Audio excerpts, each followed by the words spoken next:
Hey, it's Hunt. You found Hunt on Saints. We're talking black and gold football. Do us a favor. Hit the like button, share your comments below, and hit that subscription button so you can get all of our content. Enjoy. Let's get on to New Orleans. The Saints lost again. Got a guy arrested. Pelicans have more injury news. So what do you want to talk about, Sharief? You want to talk about Po' Boys, Mardi Gras, music? LSU is going to beat Alabama. That'd be really good. I would enjoy that. It's happening. Book it. Jaden Daniels, Heisman coming out party. He doesn't need one, but he's gonna let them know in Tuscaloosa. I would very much enjoy that if it were the case. I did not really enjoy watching the Saints play offense for the majority of the game against Jacksonville last Thursday. They found something late, but it wasn't enough, and they couldn't get it done. How do you feel about the Saints offense right now? Just like Alvin Kamara when he was asked, do you feel like you guys are getting closer to where you want to be? No. Okay. No. It's not good. The way he mentioned it is perfect. We can't start slow. We can't have issues throughout the game and then turn it on in the last quarter and a half. It just doesn't work like that in the NFL. This isn't, a directional school you're playing in college football. It doesn't work like that with professionals. And I just see there are just too many problems with this offense, Hunt.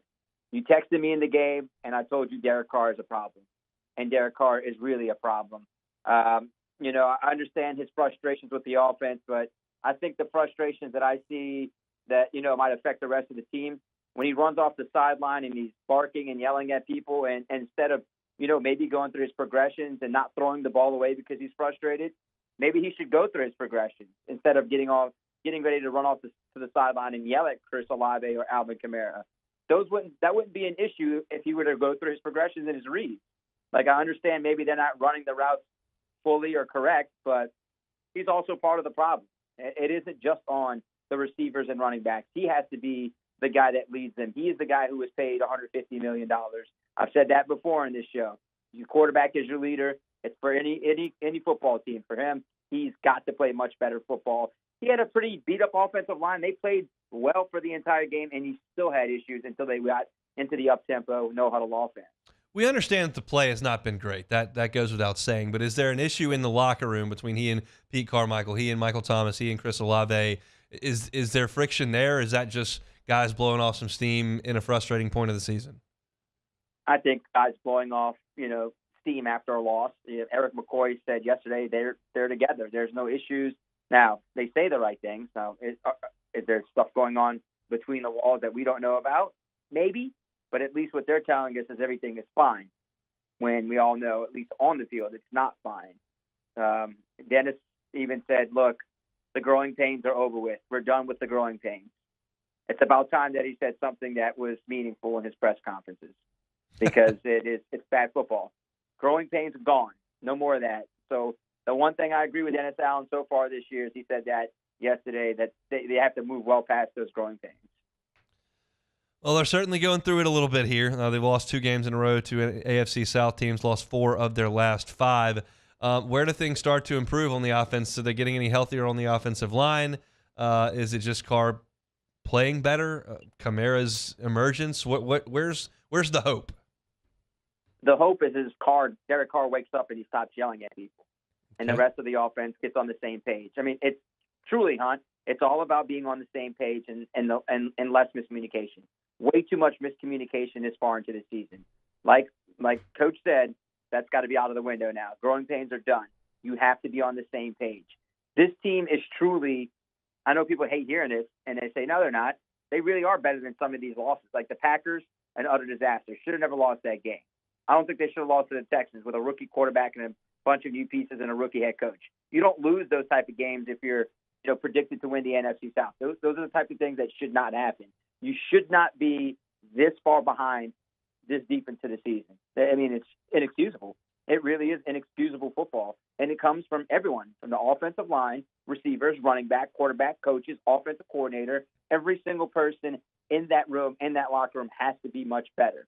And that's plain and simple. Everything has to be better, and it's just not good right now. I mean, 3-4, they should be 5-2. Is Trevor Penning just going to ride the bench the rest of the way?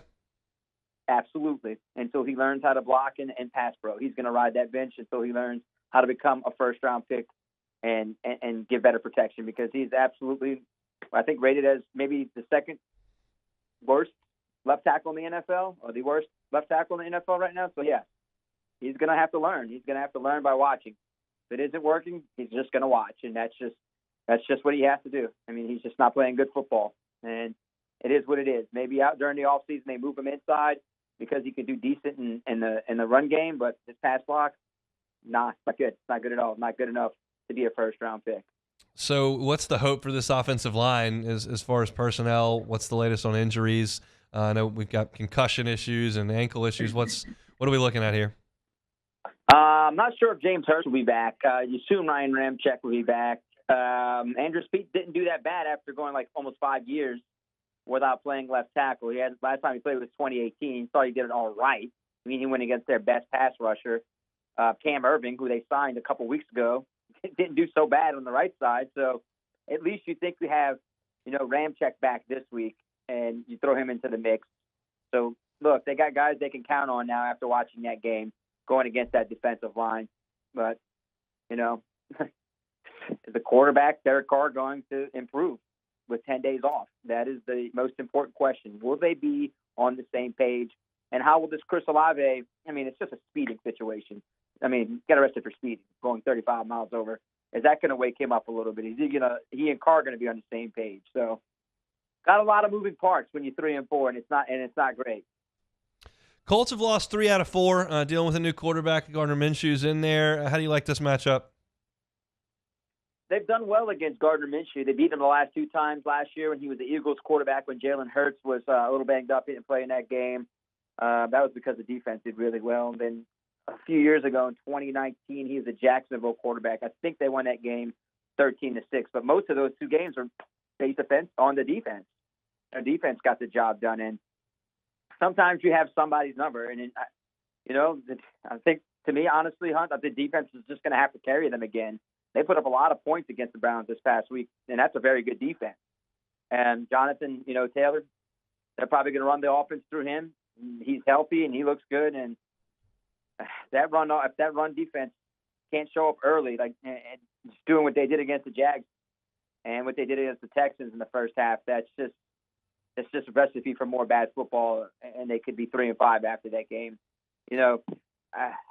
These are the games that they're supposed to win. Before the season, I said, man, these are the games they're going to rip off, win a bunch of games here. But right now, there's no such thing as a winnable game for this team, the way they're playing. It's just you're a bad football team right now going against another bad football team. So they're a 1-point underdog, and they probably should be a 1-point underdog at this point, the way they're playing. You've been in the Dome a lot of times. How was Thursday night's environment, and what did the crowd sound like? It sounded pretty brutal on TV.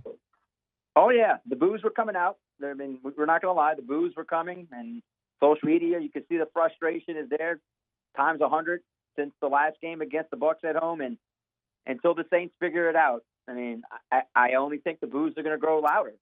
That's honest. And I think some of the players understand the fans' frustration. But they pay a lot of money to go watch them play and have a winning product. And if they're not going to win, and they're going to look poor on offense or defense, and even special teams, which has been an absolute mess with Groupie and Headley. So the boos are going to continue coming until they find a way to string along some wins and be more consistent on offense. Hey, it's on. Thanks for watching Hunt on Saints. Before you leave, help us out a little bit. Hit that like button, leave your comments in the section below, and hit that subscribe button so you get all our content right here from Hunt on Saints. We'll see you next time.